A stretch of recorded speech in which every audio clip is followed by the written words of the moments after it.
Hello dear बच्चों,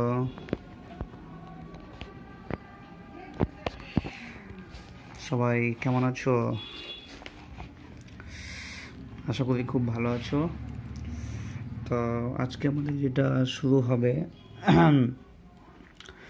সেটা হচ্ছে বার্নৌলির নীতি। ওকে, কি শুরু করবো বললাম? বার্নৌলির নীতি। তাহলে বার্নৌলির নীতিটা কেমন?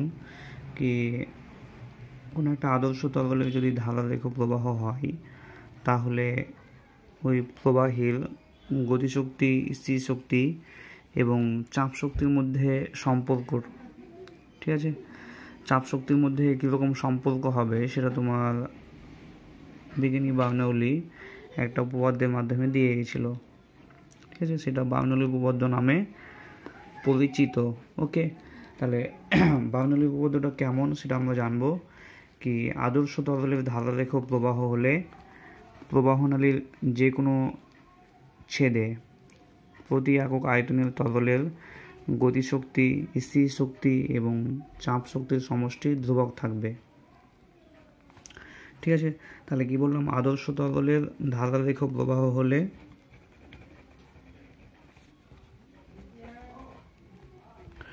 আদর্শ তরলের ধারারেখ প্রবাহ হলে আদর্শ তরলের ধারারেখ প্রবাহ হলে প্রবাহনালীর যে কোনো ছেদে আদর্শ তরলের ধারারেখ প্রবাহ হলে প্রবাহনালীর যে কোনো ছেদে প্রতি একক আয়তনের তরলের প্রতি একক আয়তনের ঠিক আছে, প্রতি একক আয়তনের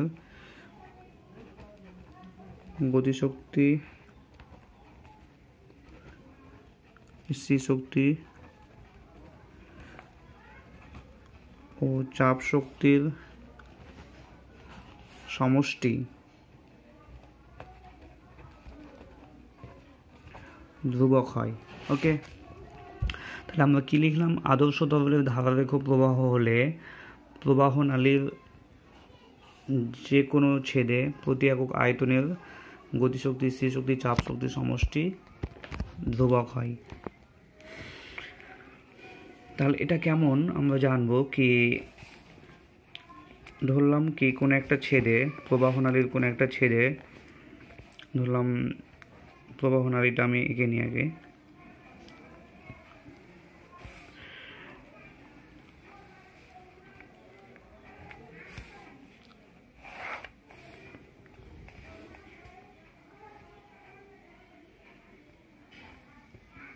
তাহলে এখান থেকে এইটুকুটা হচ্ছে H1 উচ্চতা।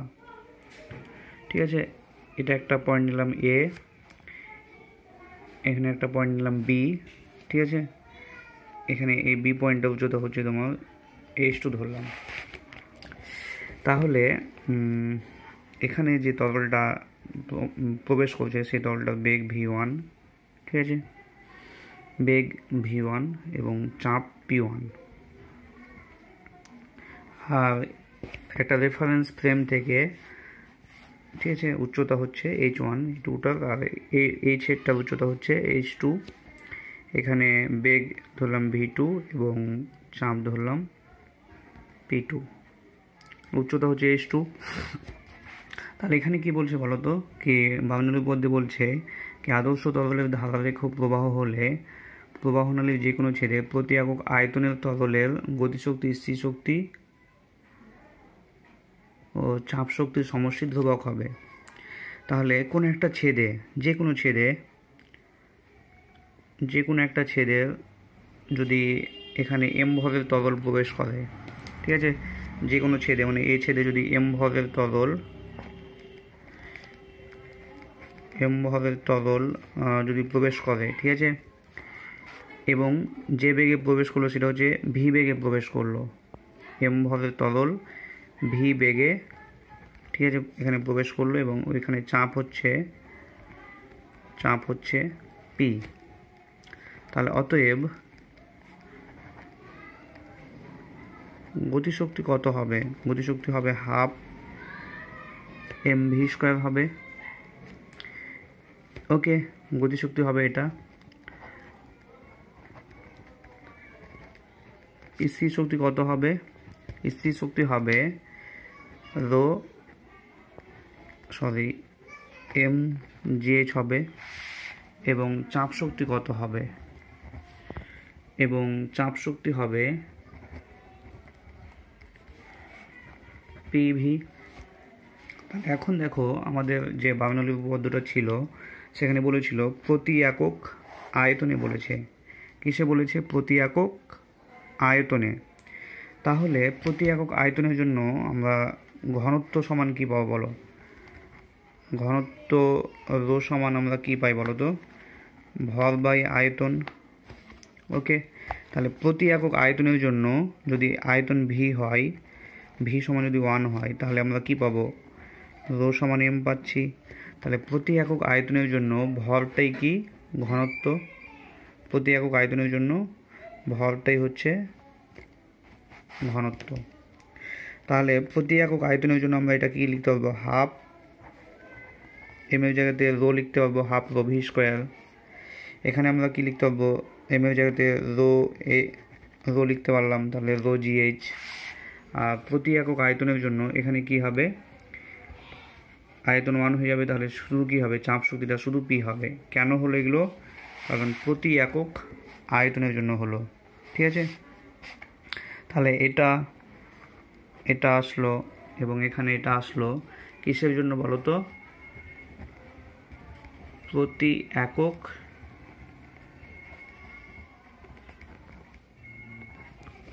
একক আয়তনের জন্য আসলো। ওকে, তাহলে এখন বার্নৌলি উপপাদ্যে কি বলছে? বার্নৌলি উপপাদ্যে বলছে কি আদর্শ তরলের ধারারেখ প্রবাহ হলে প্রবাহ নালীর যে কোনো ছেদে প্রতি একক আয়তনে গতিশক্তি, স্থির শক্তি ও চাপ শক্তির সমষ্টি ধ্রুবক হয়। তাহলে গতিশক্তি কত? গতিশক্তি হচ্ছে half rho v square plus স্থির শক্তি হচ্ছে রো জিএইচ প্লাস চাপ শক্তি হচ্ছে পি সমান। তাহলে বার্নৌলি উপপাদ্য অনুসারে কী হবে? এই তিনটার যোগফলটা কী হবে? ধ্রুবক হবে। তো তাহলে এখন উভয় পক্ষকে তুমি যদি রোজি দিয়ে ভাগ করে দাও তাহলে কি পাবে? রোজি দিয়ে ভাগ করলে v square by 2g plus h by rho g plus h by মানে রোজি দিয়ে ভাগ করছি, তাহলে জি কেটে যাচ্ছে, সরি এখানে দুটোই কেটে যাচ্ছে রোজি। তাহলে এখানে পি মানে এইচ পড়ে থাকবে শুধু, আর এখানে পি বাই রোজি পড়ে থাকবে সমান ধ্রুবক। তাহলে আমরা কি পেলাম? রোজি দিয়ে ভাগ করছি। কি দিয়ে ভাগ করলাম? উভয় পক্ষকে রোজি দিয়ে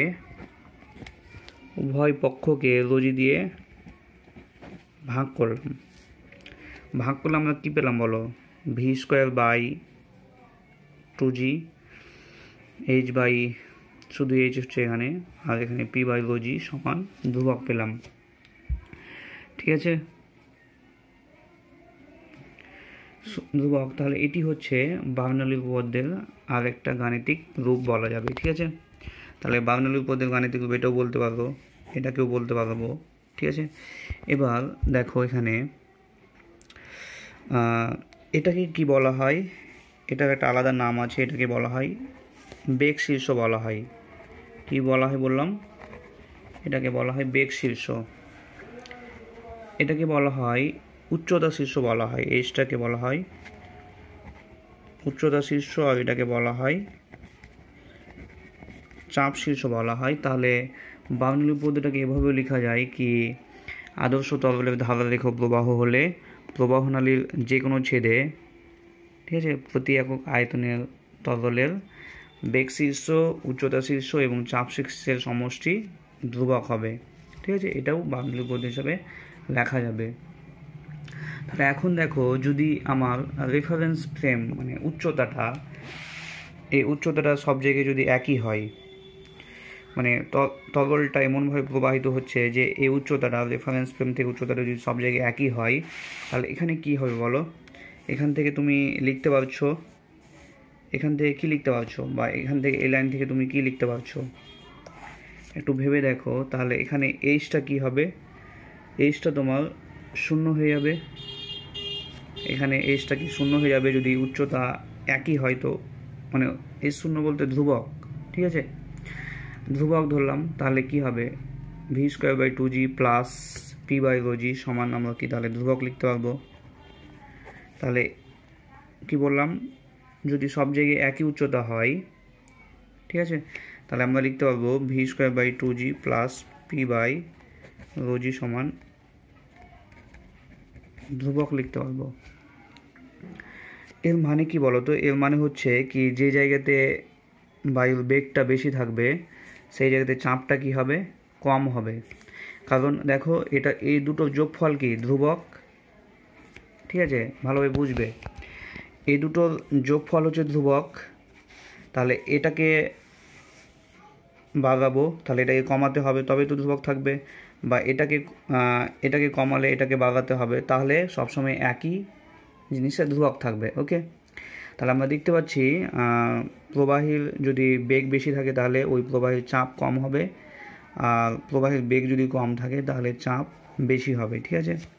তাহলে এটা দিয়ে আমরা অনেক কিছু অ্যাপ্লিকেশানগুলো প্রয়োগ করব, ঠিক আছে, মানে এটা তোমার কাজে লাগবে।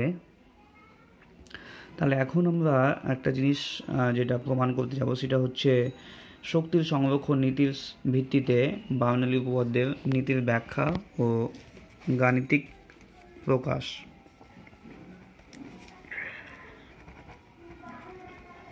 শক্তির সংরক্ষণ নীতির ভিত্তিতে বার্নৌলির নীতির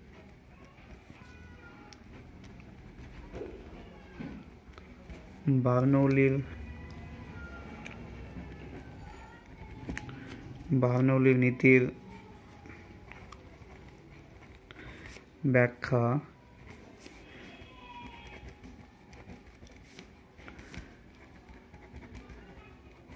ও গাণিতিক প্রকাশ। শক্তির সংরক্ষণ নীতির ভিত্তিতে বার্নৌলি নীতির ব্যাখ্যা ও গাণিতিক প্রকাশ। এটা কিভাবে হবে সেটা আমরা এখন জানব। শক্তির সংরক্ষণ নীতির ভিত্তিতে বার্নৌলি নীতির ব্যাখ্যা ও গাণিতিক প্রকাশ। তাহলে দেখো আমরা এরকম একটা ছবি আঁকতে হবে। তাহলে এখানে দেখো কি কোন একটা মুহূর্তে এখানে যে পরিমাণ জল ঢুকছে সেই একই পরিমাণ জলটা কি বেরোবে, ঠিক আছে, অর্থাৎ এখানে যে ভরের জল প্রবেশ করবে সেই একই ভরের জলটা এটা দিয়ে বেরোবে। তাহলে এখানে রেফারেন্স ফ্রেম থেকে উচ্চতা হচ্ছে h1, এখানে প্রবাহীটা যে বেগে প্রবেশ করছিল সেই বেগটা হচ্ছে v1 এবং চাপ হচ্ছে p1, আর এই ছেদে আমরা দেখতে পাচ্ছি বেগ হচ্ছে v2, চাপ p2 এবং উচ্চতা হচ্ছে h2। তাহলে আমরা জানি কি প্রবাহীর যে কোনো বিন্দুতে বা যে কোনো ছেদে চাপ শক্তি, গতিশক্তি প্লাস স্থির শক্তির যোগফলটা কি হয়? স্থির শক্তির যোগফলটা ধ্রুবক হয়। তাহলে এই বিন্দুতে কি হবে? তিনটার একটা যোগফল পাবো। তাহলে এ ছেদে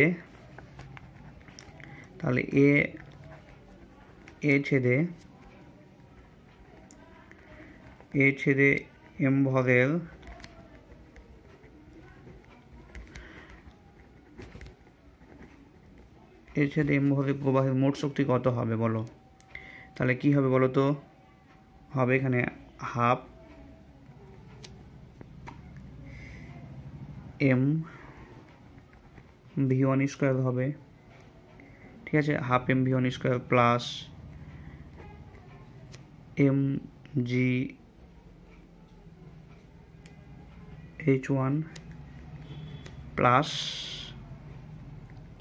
p1। এখানে একটা আমরা কি জানি বলো তো? চাপ শক্তি সমান কি জানি? p1 এবং আয়তন, ঠিক আছে, আয়তন জানি, আয়তন ভি। তাহলে এখানে আয়তন সমান আমরা কি লিখতে পারবো বলো? ঘনত্ব রো সমান জানি ভর বাই আয়তন। তাহলে আয়তন সমান কি লিখতে পারবো? ভর বাই ঘনত্ব, তাহলে P1 বাই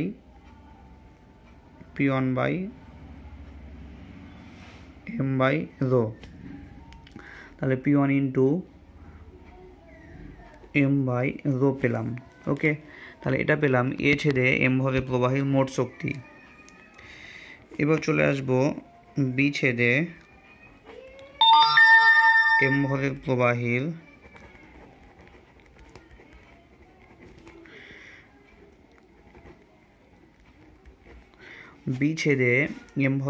মোট শক্তিটা কত হবে, half mv2² plus mgh2 plus p2 m by rho. Okay, তাহলে এটা হচ্ছে, তাহলে আমরা প্রবাহীটা কেমন নিয়েছি, এই নলের মধ্যে প্রবাহী যেটা নিয়েছি সেটা হচ্ছে অসান্দ্র, অর্থাৎ এখানে শক্তির কোনো অপচয় হচ্ছে না, আর এই বিন্দুতেও শক্তির কোনো অপচয় হচ্ছে না। তাহলে এই বিন্দুতে মোট যা শক্তি এই বিন্দুতে মোট শক্তির সমান হবে। ঠিক আছে, তাহলে এই বিন্দুতে মোট শক্তি এবং বি বিন্দুতে মোট শক্তি সমান হবে। তাহলে শক্তির সংরক্ষণ সূত্র অনুসারে আমরা লিখতে পারছি, ডিয়ার স্টুডেন্টস, আজকে একটু লাইটটা কম লাগছে, একটাই কারণ কি লাইন নেই বাড়িতে। ঠিক আছে, আর গরিব মানুষ বুঝতে পারছি, ইনভার্টারও নেই, তো একটু অন্ধকারেই করতে হচ্ছে। হ্যাঁ, তো কেউ রাগ গোসা না করেই ভালো হবে। ঠিক আছে, একটু কষ্ট করে দেখে নাও। তাহলে আমরা কি দেখতে পেলাম, কি যেহেতু প্রবাহীটা কেমন অসান্দ্র ছিল, তাহলে এখানেও শক্তির অপচয় হচ্ছে না, এই বিন্দুতেও শক্তির অপচয় হচ্ছে না, তাহলে এখানকার মোট শক্তি এবং এখানকার মোট শক্তিটা একই থাকবে। অর্থাৎ এ বিন্দুর মোট শক্তি half mv1² plus mgh1 plus p1 by m by rho সমান কি লিখতে পারবো, হাফ mv2², ঠিক আছে, plus p2 m by rho plus mgh2 সমান হবে।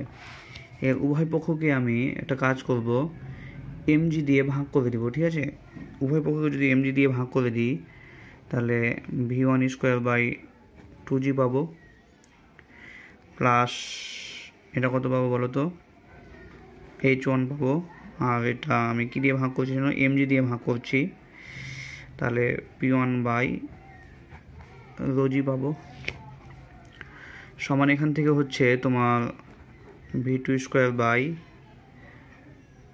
2g plus p2 by rho g plus h2। ঠিক আছে, তাহলে অতএব আমরা তাহলে এইটাতে আমরা কি লিখতে পারছি, কি v² by 2g plus p by rho g plus a সমান কি লিখতে পারছি, ধ্রুবক। তাহলে এটাই কি বার্নৌলির সূত্রটা ছিল না, তাহলে শক্তির সংরক্ষণ সূত্র থেকে বার্নৌলির সূত্রটা আমরা নিয়ে আসতে পারছি। ওকে, তাহলে এখন আমরা চলে আসবো স্টুডেন্টস বার্নৌলি নীতির বার্নৌলি নীতির প্রয়োগে আসবো। ওকে, বার্নৌলি নীতির প্রয়োগ এবং এই নীতির সাহায্যে কিছু পরিচিত ঘটনার ব্যাখ্যা।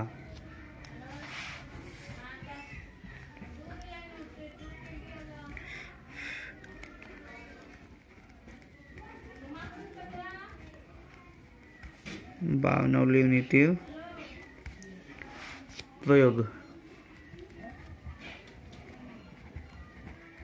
বার্নৌলি নীতির প্রয়োগ এবং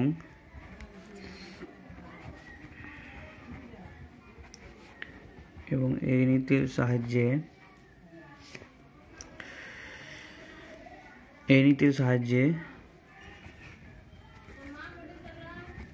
কিছু পরিচিত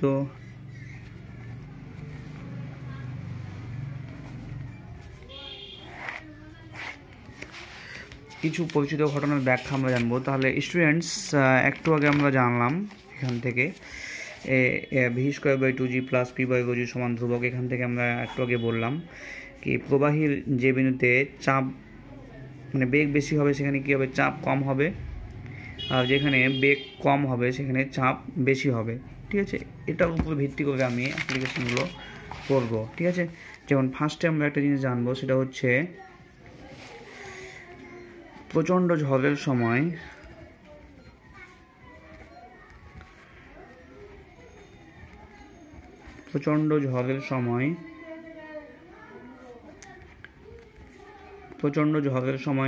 ঘরের ছাউনি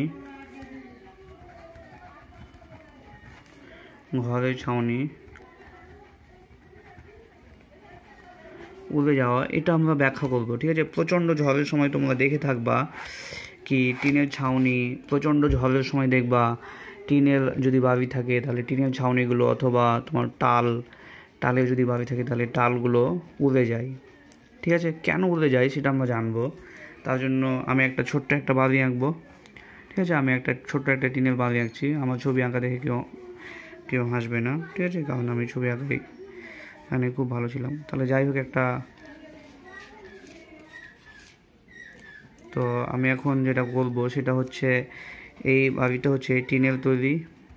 তাহলে এবার প্রচণ্ড ঝড় হচ্ছে, এটার উপর দিয়ে প্রচণ্ড বেগে বাতাস বইছে। কি বইছে? প্রচণ্ড বেগে, কি বললাম, উপর দিয়ে বাতাস বইছে, মানে ঝড় উঠে গেছে। ঠিক আছে, মানে বর্তমানে যা হচ্ছে, ঠিক আছে, মাঝে মধ্যে দেখতে পাচ্ছ তোমরা কি ঝড় আসছে না, মানে কি আবার আম কোলাতে যাচ্ছ। যাই হোক, তো আমি যেখানে ছিলাম সেখানে কি বললাম, একটা টিনের চালওয়ালা বাড়ি আছে। ওই বাড়িটার উপর দিয়ে প্রচণ্ড বেগে বাতাস বইছে। ফলে বাউনির উপর দিয়ে আমরা কি জানি, আলহামদুলিল্লাহ, বাউনির উপর দিয়ে আমরা কি জানি বলো তো? বাউনির উপর দিয়ে আমরা জানি কি, যে স্থানে বায়ুর বেগ বেশি ওখানে চাপ কি হবে, কম হবে। তাহলে উপরের এই স্তরে বায়ুর বেগ খুব বেশি, ফলে কি এখানে বায়ুর চাপ কি খুব কম। কিন্তু ভেতরে যে আবদ্ধ বাড়িটা আছে ঘরের মধ্যে, সেই বাড়িটা কি স্থির, ফলে ওখানে চাপ কি খুব বেশি আছে। ফলে নিচের বাড়িটা কি করবে, টালটাকে সামান্য উপরের দিকে একটা ঊর্ধ্বঘাত প্রয়োগ করবে। ঠিক আছে, উপরের দিকে একটা চাপ প্রয়োগ করবে, কারণ নিচে চাপ বেশি, ভেতরে চাপ বেশি, বাইরে চাপ কম। ফলে কি নিচ থেকে উপরের দিকে টালটাকে উপরের দিকে বা টিনের চালকে উপরের দিকে তুলবে। ফলে ঝড়ের সাহায্যে কী হবে, সেটা উড়ে গিয়ে অনেক দূরে গিয়ে পড়বে। ঠিক আছে, এটা একটা হলো, আমরা এটা বুঝতে পেরেছি সবাই। তাহলে এরপরে আমরা চলে আসবো দ্রুতগামী ট্রেনের কাছাকাছি। দ্রুতগামী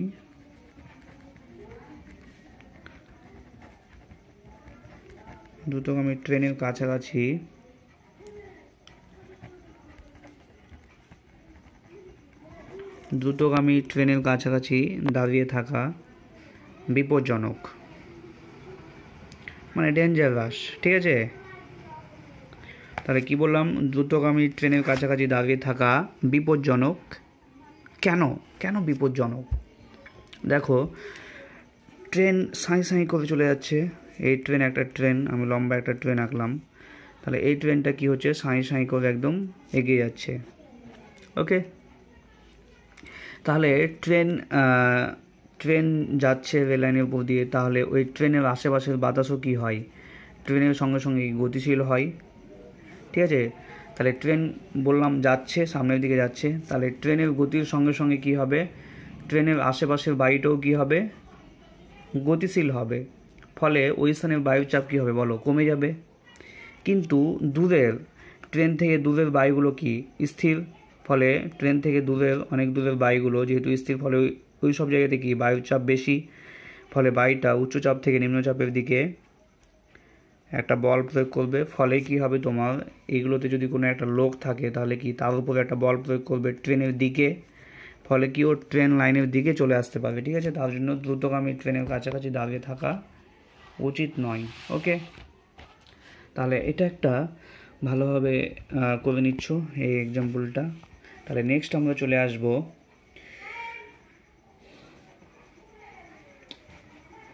নৌকা। দেখো, নৌকার ক্ষেত্রে কি হয়, আমার কাছে দুটো নৌকা আছে। ঠিক আছে, নদীতে দুটো নৌকা পাশাপাশি চলছে, ঠিক আছে? নদীতে কি বললাম, দুটো নৌকা পাশাপাশি চলছে, এটা একটা নৌকা এটা একটা নৌকা পাশাপাশি চলছে। তাহলে কি হয়, একটা মজার জিনিস তোমরা দেখতে পাবা কি, নৌকা দুটি দেখবাম পাশাপাশি চলে আসে বা কাছাকাছি আসতে চাই, ঠিক আছে? কি বললাম, নদীতে যখন নৌকা চলে পাশাপাশি দুটো নৌকা যদি একই বেগ নিয়ে চলে তাহলে দেখতে পাবা কি নৌকা দুটি কাছাকাছি আসতে চাইছে। কেন এটা হয়? কারণ নৌকা দুটির মাঝের যে জলটা আছে ওই জলটা কি হয়, নৌকা দুটির গতির ফলে বেশি বেগ লাভ করে, ঠিক আছে? কি বললাম, নৌকা দুটির মাঝে যে জল থাকে সেই জলটা কি হয়, নৌকা দুটির গতির জন্য বেশি বেগ লাভ করে। কিন্তু দূরের জলগুলো কি হয়, স্থিরই থাকে। এই জলগুলো দূরের জলগুলো স্থিরই থাকে, ফলে ওখানে বেগ কি হয়, ওখানে চাপ কি হয়, চাপ খুব বেশি হয়। কিন্তু এখানে চাপ কি আছে, মাঝখানে চাপ কম আছে, ফলে কি নৌকাটাকে এদিক থেকে একটা বল প্রয়োগ করবে, এই নৌকাকে এদিক থেকে একটা বল প্রয়োগ করবে, ফলে কি হবে, নৌকা দুটো কাছাকাছি আসতে চাইবে। ওকে, তার জন্য নৌকা দুটো কি হয়, কাছাকাছি আসতে চাইবে। গুড, তাহলে এটা সবাই বুঝতে পারছো। এরপরে আমরা চলে আসব বিমানের ডানার গতি, ঠিক আছে? বিমানের ডানার গতি বা বিমান উপরের দিকে উঠতে চাই কেন?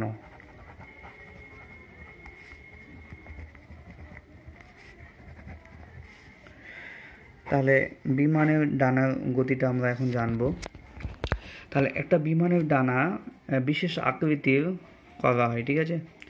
বিশেষ আকৃতির করা হয়, উপরের দিকের বক্রতাটা নিচের দিকের বক্রতা অপেক্ষা বেশি হয় এবং সামনের দিকটা, ঠিক আছে, সামনের দিকটা কি হবে তোমার, মোটা হয়। সামনের দিকটা বেশি মোটা হবে এবং উপরের দিকের পৃষ্ঠের বক্রতা কি বললাম, নিচের পৃষ্ঠের অপেক্ষা বেশি হবে এবং পেছনের দিকটা কি হয়, সরু হয়। এই বিশেষ আকৃতির জন্য কি হয় বলো তো, এই বিশেষ আকৃতির জন্য বিমান ডানার উপরের অংশে, বিমানের ডানার উপরের অংশের বাতাসের বেগটা খুব বেশি হয়। বিমানের ডানার কি বললাম, উপরের অংশের বাতাসের বেগটা কি হয়, খুব বেশি হয়, আর নিচের দিকের বাতাসের বেগটা কি হয়, কম হয়। ফলে উপরের দিকে বাতাসের বেগ বেশি, ফলে কি হবে, উপরের দিকে বাতাসের চাপ কম হবে, কিন্তু নিচের দিকের বাতাসের বেগ কম বলে চাপ বেশি। ফলে কি হবে, বিমানের ডানাকে নিচ থেকে বাতাসগুলো একটা ঊর্ধ্বমুখী চাপ প্রয়োগ করবে, বল প্রয়োগ করবে, তার ফলে বিমান ডানাটা বা বিমানটা উপরের দিকে উত্থান করে, ঠিক আছে, বা ঊর্ধ্বমুখী গতি লাভ করে। ওকে, তাহলে এগুলো এক্সাম্পলগুলো সবাই দেখে নিচ্ছ। তাহলে এখন আমরা একটা কাজ করব।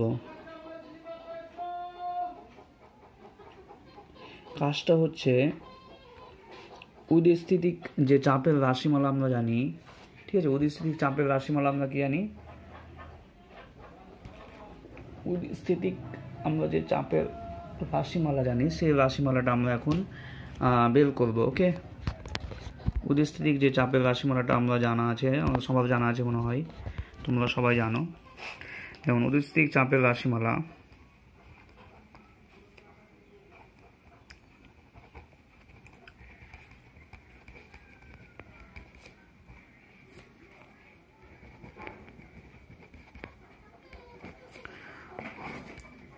উদস্থিতিক চাপের রাশিমালাটা আমরা এখন জানবো, ঠিক আছে?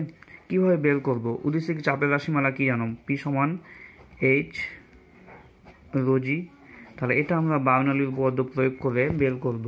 ওকে, কি করব, বার্নৌলির উপপাদ্য প্রয়োগ করে বের করব। তাহলে আমি একটা বড় গামলা আঁকলাম।